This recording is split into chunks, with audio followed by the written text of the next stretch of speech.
Episode की start में हम यून को देखते हैं जिसके साथ शियाओ नाम का एक डिसाइपल होता है और वो उसे बाकी सारे नए डिसाइपल के पास ले जा रहा होता है क्योंकि वो सभी वहां से व्हाइट वाटर सिटी जा रहे हैं और यून की वजह से पहले ही काफी ज्यादा लेट हो चुका है। तब यून उससे माफी मांगते हुए कहता है, मैं रात को कल्टीवेशन कर रहा था इसलिए मुझसे थोड़ी सी देरी हो गई। जिस पर शियाओ कहता है, कोई बात नहीं, हमारे सेट के लीडर ने ही मुझे यहाँ पर भेजा था ताकि मैं तुम्हें यहाँ पर बुला सकूं क्योंकि सब लोग कब का तैयार हो चुके हैं और वो सभी हमारे सेट के गेट के पास खड़े हैं जहाँ से हमें बीस्ट ईगल उस व्हाइट वाटर सिटी के पास लेकर चला जाएगा। ये सुनकर यून उससे कहता है, बीस्ट ईगल, मैंने तो इसके बारे में सिर्फ सुना ही था और आज पहली बार उसे देख भी लूंगा। शियाओ बताता है, वो बीस्ट ईगल हमारे सेट के लीडर का सबसे खास पेट है, उन्होंने उसे बहुत पैसों में खरीदा था और बचपन से उसे संभालते आ रहे हैं, इसलिए वो उनकी हर बात मानता है और वो इतना तेज है कि हमें कुछ ही मिनट में कई माइल्स दूर व्हाइट वाटर सिटी पहुंचा सकता है। ये सुनकर यून खुश हो जाता है जिसके बाद वो उससे कहता है, हमारा ये सेक्ट उस व्हाइट वाटर सिटी में होने वाले मार्शल आर्ट कंपटीशन के लिए इतना परेशान क्यों लग रहा है। जिस पर शियाओ बताता है, सू अचानक से कहीं चली गई, उसके बगैर हमारा सेट थोड़ा कमजोर महसूस कर रहा है इसलिए सभी ज्यादा परेशान हैं। तब सू का नाम सुनकर यून वहीं पर रुक जाता है। ये देखकर शियाओ उससे माफी मांगते हुए कहता है, अरे मैं तो भूल ही गया था कि तुम सू को लेकर परेशान हो, इसलिए मुझे माफ कर दो जो मैंने उसका नाम लिया। तब यून उससे कहता है, कोई बात नहीं, चलेगा। जिसके बाद वो सभी बाकी सारे इनर डिसाइपल के पास पहुंच जाते हैं जहां पर यून को और भी कई सारे इनर डिसाइपल दिखाई दे रहे होते हैं, इसलिए वो शियाओ से उनके बारे में पूछता है। जिस पर शियाओ उसे सभी का नाम बताता है और उनके रैंक भी बताता है, जिनमें से कुछ कोर प्लेयर्स भी होते हैं और कोर प्लेयर्स की पावर्स काफी ज्यादा होती है और उन्हीं के ऊपर हमारे पूरे सेट की इज्जत है कि वो इस कंपटीशन में हमारे सेट को जीत दिलाएंगे। तब एक इनर डिसाइपल यून को देखकर कहता है, आखिर कैसा इंसान है ये, इसकी वजह से हम कितना लेट हो चुके हैं, ये जहाँ भी जाता है लेट ही करता है। जिसके बाद सेट का लीडर वहाँ पर अपनी ईगल बीस्ट को बुला लेता है जो कि बहुत ही बड़ा और काफी खतरनाक दिखाई दे रहा था। उसकी बॉडी तो किसी बुल जैसी होती है लेकिन उसके पास विंग्स भी होते हैं, इसलिए सभी उसके ऊपर सवार हो जाते हैं और जैसे ही वो सभी उसके ऊपर सवार होते हैं वो ईगल बीस्ट उन सभी को वहाँ से व्हाइट वाटर सिटी ले जाने लगता है और कुछ ही मिनट सफर करने के बाद वो सभी व्हाइट वाटर सिटी पहुँच भी जाते हैं। अब व्हाइट वाटर सिटी पहुंचकर सभी एरिना में उतरते हैं जहाँ पर सेक्ट का लीडर अपने फादर से भी मिलता है। तब उसके फादर सारे के सारे ने डिसाइपल को देखकर कहते हैं, मैं मानता हूँ कि तुमने बहुत मेहनत की है यहाँ तक के पहुँचने के लिए, लेकिन अभी आराम करने का टाइम नहीं है। आज का कंपटीशन हमारी सेट की इज्जत को संभालेगा,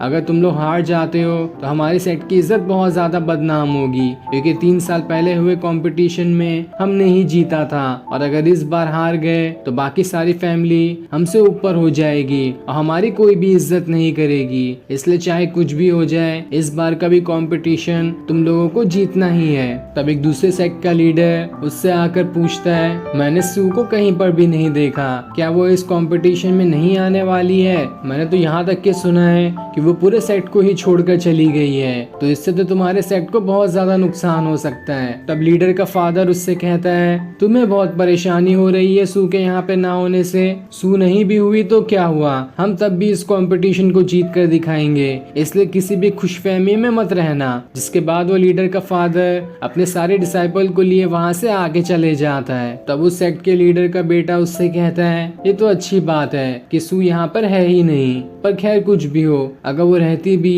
तो भी मेरा क्या बिगाड़ लेती। लेकिन तब उसका फादर उससे कहता है, तुम किसी को भी कम मत आंकना, 3 साल पहले इन लोगों ने ही हमसे हमारा अवार्ड जीता था, पिछली बार तो हम जीतने ही वाले थे लेकिन इन्हीं लोगों ने मिलकर हमें हरा दिया था, इसलिए तुम्हें कैसे भी करके 3 साल पहले के कंपटीशन का बदला लेना होगा। दूसरी तरफ वो डिसाइपल जो हमेशा सू के साथ रहता था वो लीडर के घर में घुस आता है जहाँ वो अपने अंकल के साथ आया था और वो सभी वहाँ की सारी चीजें तोड़ फोड़ करके किसी तरह का एंशिएंट रेलिक ढूंढ रहे होते हैं जो उन्हें वहाँ पर कहीं पर भी नहीं मिलता। तब सू के साथ रहने वाला डिसाइपल अपने अंकल से कहता है, मैं यहाँ पर 3 साल से काम कर रहा हूँ लेकिन आज तक मुझे वो रेलिक मिला ही नहीं, तो इतनी जल्दी आपको वो कैसे मिल जाएगा? मानता हूँ कि ये पूरा सेक्ट व्हाइट वाटर सिटी चला गया है और पूरा खाली भी है, लेकिन तब भी उसे ढूंढने में बहुत परेशानी होगी। वो रेलिक हमें इतनी आसानी से नहीं मिलेगा। लेकिन तभी उसके अंकल के दिमाग में कुछ चमकता है और वो उससे कहता है, मुझे एक जगह के बारे में याद आया, जरूर मुझे लगता है कि वो रेलिक वहीं पर होगा, इसलिए मुझे वहां पर ले चलो। ये सुनकर वो डिसाइपल भी हैरान रह जाता है, लेकिन तब भी वो अपने अंकल को उसकी बताई हुई जगह पर ले जाने लगता है ताकि उन्हें वहां पर जो रेलिक वो ढूंढ रहा है वो मिल जाए। दूसरी तरफ व्हाइट वाटर सिटी में सारे सेट के लीडर और उनके डिसाइपल पहुंच चुके थे और वो सभी एरिना में आकर बैठ जाते हैं। तब वहां पर बाई नाम की एक लड़की आती है जो कि सबसे ज्यादा पावरफुल लड़की है इस पूरे कॉन्टिनेंट में, और उसने 3 साल पहले ही मार्शल आर्ट का 10th लेवल भी पूरा कर लिया था। तब उसे देखकर सारे के सारे डिसाइपल्स और लीडर ग्रीट करते हैं। तब बाई सभी को बताती है 3 साल पहले यहाँ पर कंपटीशन हुआ था, वो भी बहुत अच्छा कंपटीशन था और मुझे इस बार भी उम्मीद है कि इस बार का भी कंपटीशन बहुत ही अच्छा रहेगा। और ये तो मेरे लिए गर्व की बात है कि इस बार का कंपटीशन मुझे होस्ट करने का मौका मिला है और इस चीज के लिए मैं सारे लीडर और एल्डर्स का शुक्रिया करती हूँ। जिसके बाद वो सभी लोगों को पहले राउंड के रूल्स बताती है कि पहला राउंड कैसे खेला जाएगा और इसे जीतने वाले को कौन सा इनाम मिलेगा। साथ ही वो ये भी बताती है कि जो भी चाहे अपना कॉम्पिटिटर सिलेक्ट कर सकता है, इस पर कोई जोर नहीं होगा कि किसी के साथ किसी की फाइट फिक्स है, कोई भी चाहे तो किसी से भी फाइट कर सकता है, भले ही उसका लेवल कोई भी हो। और इसमें से सारे कोर प्लेयर्स को ज्यादा राउंड खेलने का मौका मिलेगा, लेकिन अल्टरनेट प्लेयर्स को सिर्फ एक ही मौका मिलेगा खेलने का। इसका मतलब यून शायद एक ही बार ये राउंड खेल पाएगा क्योंकि वो कोर प्लेयर नहीं है और उसके सेट के कोर प्लेयर्स ज्यादा राउंड खेल सकते हैं। जिसके बाद बाई इस कंपटीशन के पहले राउंड को शुरू कर देती है और इस राउंड को खेलने के लिए एक सेट का एक डिसाइपल आता है और उससे फाइट करने के लिए यून के सेट के एल्डर शियाओ को भेजते हैं, जिसने यून को बाकी सारे इनर डिसाइपल के पास लाया था। तब रिंग में आते ही शियाओ अपनी स्वॉर्ड को एक्टिवेट कर लेता है और उसकी मदद से अपने कॉम्पिटिटर पे अटैक करना शुरू कर देता है जहां उसका कॉम्पिटिटर बच रहा होता है। तो वहीं इस फाइट को देखकर बाकी सारे कोर डिसाइपल्स अपनी अपनी राय दे रहे होते हैं कि किसको किस तरह से अटैक करना चाहिए तो आसानी से वो फाइट जीत सकता है। लेकिन वो सारी बातें यून वहीं पर बैठे बैठे सुन लेता है, जिसे सुनकर वो खुश हो जाता है कि अब मैं फाइट में इन टेक्निक का यूज कर सकता हूँ। तो वहीं उस फाइट में दूसरा डिसाइपल शियाओ के ऊपर भारी पड़ जाता है और उसके ऊपर लगातार कई सारे अटैक किए जा रहा होता है, जिसके सामने शियाओ टिक भी नहीं पाता।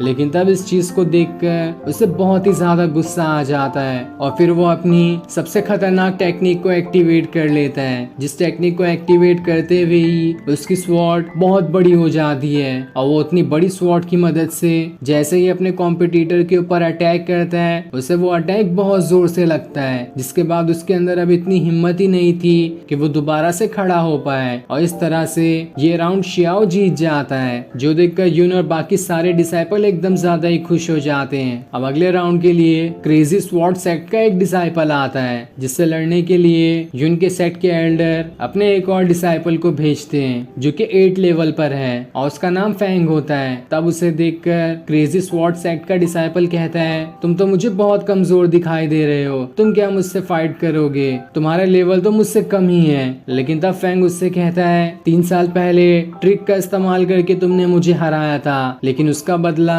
आज मैं तुमसे लेकर ही रहूंगा। जिस पर वो डिसाइपल कहता है तो ठीक है, जिसके बाद वो अपनी पावर्स को एक्टिवेट करने लगता है और फिर ये सीन दिखाते ही ये एपिसोड यहीं एंड हो जाता है। Thanks for watching.